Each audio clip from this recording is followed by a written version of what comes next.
tassa bhagavato arahato samma sambuddhassa.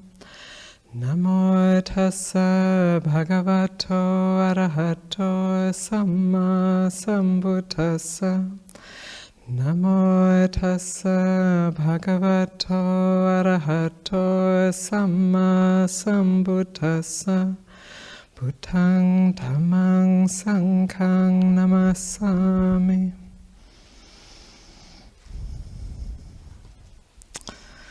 Well, it's very wonderful and inspiring to be here today with everyone, and just to feel the good energy. And it always, I did come once to an event of Cloud Mountain last year, and I always remember the sense of the vibrancy of the community. It's a very alive and vibrant community, and diverse also. It's beautiful. So it makes me very happy, even just to think of you all. It makes me very happy. And this is a day of giving, a day of generosity, and with a vision to support an establishment of a monastery in the Seattle area. And it is very inspiring to see so many people come together for this here and further afield, and how incredibly generous the support has been so far. May that continue so that the vision is fully realized. And I was reflecting on, excuse me, on this morning, Ajahn Nisapho wrote a little message saying, what is the Dhamma quote or Dhamma teaching that's been most important through your practice? And for me it was, all conditions are transient. There is no self in the created or the uncreated. I remember when I first heard that, when I was about 21 or 22, I think I was, it gave me so much joy to hear that teaching. All conditions are transient, everything's changing, and there is no self in any of it. Wow, that is so liberating, that is so freeing. And then of course there's the long journey to really deeply understand what that means. And I think when I first heard it, there was for this one, a very strong sense of separate self. And I think certainly in America, the conditioning is very strongly that way. You're a separate individual personality, and you make your way in the world. And there are strengths to that, but there's also this great weakness in that it's not really true. We're not really, we are all absolutely unique individuals. Just look around the room here. No two people are alike. We're all very unique. And I love that about human beings. We all arise in our unique ways. And yet, we are absolutely part of each other. We're all interconnected. We're all, right now, in this room together, we're all breathing together. We've all shared meal together. We are, in a way, and we've chanted together and shared together in a sense of generosity and giving, and this, you might notice, breaks down that sense of separation of me. It's not about, it's about the community. It's not about one person who's done something extraordinary. It's about the coming together of everyone, and everyone being part of the generosity and the maybe gradual or sometimes rapid transformation of the heart in a sangha, in a community like this. So these practices, so we have these forms, very beautiful forms of the precepts. So there's the formal requesting of the precepts, which is an ancient tradition that's been going on since the Buddha's time. Those 5 precepts have been chanted, they've been taken by people, ordinary people, since the time of the Buddha. All these 2,600 years, this practice has been going on, and there's these beautiful forms for that we can do together, and then there's what we bring to that, what we bring to those forms. So obviously if we just come and we chant, and we learn the chant, and we chant the precepts and then forget about them, we get a few moments perhaps where it feels nice, and then we're back in our old muddle struggling through our life. So these forms are intended to be, that we breathe life into them, they're to be lived. So with these 5 precepts, they're a support and a blessing for our lives, and also a source of fearlessness for others. So we become somebody who is safe in this world where there is so much distrust and manipulation and confusion. Really, there's a lot of confusion in the world. There probably always has been. So, as one who lives by those 5 precepts, you're helping to align with really deep, true values of ethical values, and becoming a source of safety in the world.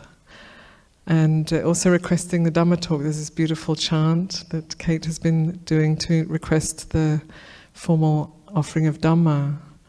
It's very beautiful tradition to formally request the teaching. And then there's the listening to the talk, and then, so I've met people in America who, they love to listen to the Dhamma and study the Dhamma, and maybe go on courses. You could go on a course where you study the Noble Eightfold Path, and then when you've done that, you go on another course where you can study maybe, ethics, and go on all these courses. And then at one point they say, "Okay, I've done all these courses. Now what?" It's like, no. You do a course and then you practice. You make it yours. You live it. You don't even have to do a course, actually. So you learn a little bit of Dhamma and then you apply it to your life, to your actual life, so that your life transforms. And it is a wonderful path. So and no matter where we start from, it doesn't matter where we start from, how confused we are, how much harm we might have done in the past, how lost we may have been. It doesn't matter. As soon as we hear the Dhamma, really hear it, and we start to align our life with the Dhamma, everything changes. And I'm not saying it's easy. So we have to sometimes work very hard, and sometimes we have to sit through, remorse of things we've done in the past that we wish we hadn't done, or we get to know ourselves better, and sometimes it's a little bit disappointing. I speak personally, like, oh, okay, there's that, okay, I can't really get away from that one. And, one has to sort of accept oneself as one is. And like I said, we are all very unique. We all have something to give. We all have something beautiful and precious to bring into the world in our own particular way. And we all have flaws. We're all, a little bit imperfect as a separate individual. And that's why community is so essential, that we come together and let's listen to that for a moment. We come together and we become whole together. And we're not meant to be complete, like good at everything and perfectly, rounded individuals. We have this idea that's been given to us of how we're supposed to be, and then we never live up to that. And so then there can always be this sense of lack and sense of not good enough, or sense of, I have to keep trying, there's something wrong with me, this happens a lot. Or worrying, gosh, how am I going to manage? I'm just not as perfect as I'm supposed to be. And so the Dhamma is very forgiving. It's very, the arms are wide and friendly in the Dhamma. It's not asking us. It is inviting us to realize our own perfection, but it's not asking us to be perfect personalities or perfect human beings. And this is one of the things I love about the practice, is that when you practice the precepts, you're practicing because you realize it's painful to not do that. You recognize what you have to live with, what you have to sit with when you're not living in an ethical way. The ways one has to sort of duck and dive or deceive oneself if one's not living and others if one's not living in an ethical way. And that it's actually kind of nicer to live ethically. not always easiest thing to do, but it's beautiful. So we align ourselves to that truth, and then there's an ease and a peacefulness that comes from that. And with the practice, when we're practicing meditation. So just to stop a minute, actually, here today, there's been the taking of the precepts. We've had a little meditation together, and then acts of generosity. So these three qualities, dana, sila, and bhavana. These are the kind of it's like the embracing of the path. Well, when we practice those three qualities, then our life is transforming, and we're not doing it in order to be a good person or a perfect person, but we're doing it because it is good, because it is beautiful. And then as we do that, because it does bring peace, and as we live in this way, our life just starts to transform. And so it's almost like a side effect that we become good people. But it's not that the path is about trying to become the perfect person. It's about understanding the truth of the way things are. So with dana, with giving, we start to experience the breakdown of separate individual self, me and mine, and what I need, and how I've got to take care of myself. We break out of that separation into into a flow, actually, of giving, of generosity. It releases us from that small, separate experience of me and mine. And also with the sila, at first it can be hard work. If we try to change the course of a river in our life, it can be hard work for a while, and then after a while it's just beautiful. It's just a natural way to be. Why would anyone not want to live in a way that's harmless and truthful and generous and respectful? And why would one not want to? So at a certain point it just becomes natural. And then with bhavana, with practice, cultivation, so that's cultivation on the cushion in formal meditation, but it's also cultivation throughout our life, in everything we do, potentially. That's the invitation that the Buddha gives us, to bring mindfulness and kindness and awareness to everything that we do. To everything that we do, and also to our intention as to why we are doing what we're doing. And as we take that on little by little, it becomes more natural. So the Dhamma, one of the translations of the word Dhamma is nature. So the Dhamma is aligning us to become more attuned to the natural way of things. And that's inherently peaceful. And the more we're operating from a sense of a separate individual personality, the story that the world tells us we're supposed to be, the more alienating it gets, and the more difficult it gets, the more of a struggle it is, and we wonder why we're suffering so much. And we're suffering so much because we're not aligned with reality. So the Dhamma is the truth of the way things are. So this reflection, all conditions are transient. And I love that word, transient. Here in America, transient, it also means that, like these people in the tent city that are moving in here, that also means people who don't have a place to live, who move from place to place. And transient, before I knew that, I just learned that over here in America. And when I first heard the translation, all conditions are transient, that word just gives it kind of conveys the quality of ever change. So it's not just that things change, like we all know that things change. It's not just like there are things and then they change, but that it's all changing all the time. And so and the more we understand that, the more we really understand the changing nature of things, and it's an invitation to let go, because we recognize it's painful to hold on, to try and hold on to that which is changing. It's going to change anyway, if we hold on or not. So it's an invitation as we reflect on in our practice as we reflect on everything's transient, everything's changing. Okay, everything's changing. So there's letting go is part of it, but also if everything is changing, how can we influence that? So if everything is changing, can we bring a little bit of love into that which is changing? A little bit of patience or generosity. So we're bringing in the beautiful qualities, the spiritual qualities into this ever-changing world. So if we're living in a way that is perceiving ourselves and the world as fixed, then it can feel very stuck.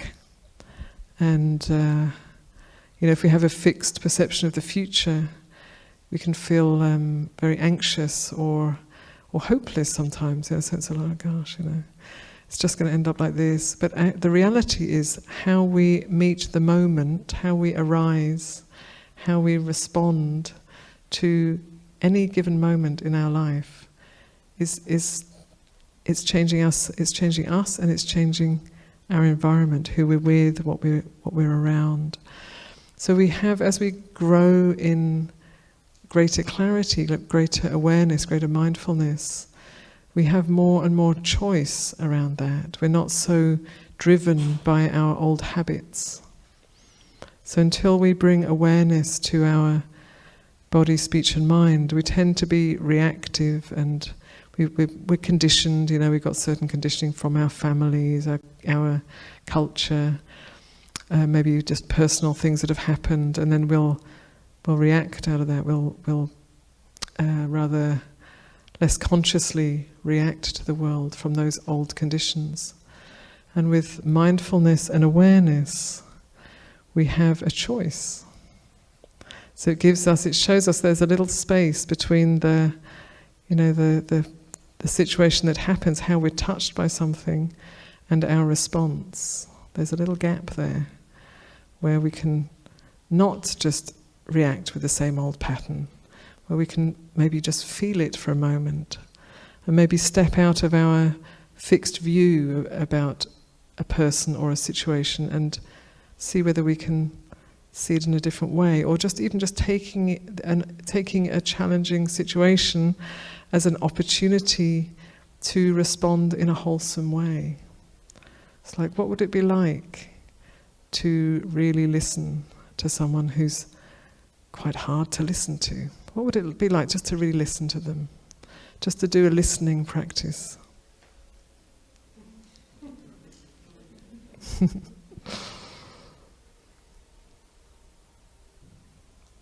How beautiful. And what would it be like to be generous when we feel afraid to be generous? Doesn't mean we have to give everything away, we don't have to leave ourselves destitute, but what if we just respond in a different way to how we immediately feel we're conditioned to feel? So in those little steps, we start to transform the way we are, and in that we're transforming the way we experience the world. And we are also transforming the world. So here, this gathering here today, this is one of the things that's happening in the world today. And it probably won't get onto the news. The good news rarely gets on to the news, but it is happening. It is happening. Good people are gathering, sharing, being generous, supporting a beautiful potential of a monastery. There's a lot of goodness here. There are choirs of angels singing upstairs. It's pretty awesome. So we can, in how we meet our experience inside and outside, we have an opportunity to transform our heart, to be a source of safety, a source of kindness, a source of generosity, a source of wisdom. The Buddha says the Dharma is to be experienced individually by the wise. And when I first read that, I thought, oh, that's like those wise people out there somewhere, They're the ones who experience it, okay. And it's like, no, it's to be experienced by the wisdom within each of us. We all have wisdom, it's part of what we are. So the Dhamma is to be experienced by through our own wisdom, through the wisdom that is in each of our hearts. And I say our own wisdom, it's not really ours actually, it goes beyond who and what we are, but it's known here in our heart.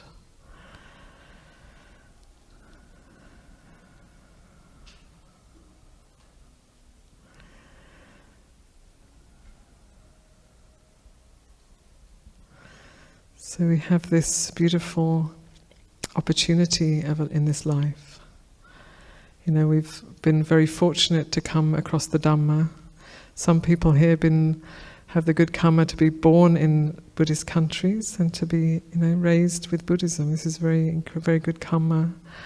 And some of us have found it in various ways along the way, later. Young or middle-aged or old, it doesn't matter actually.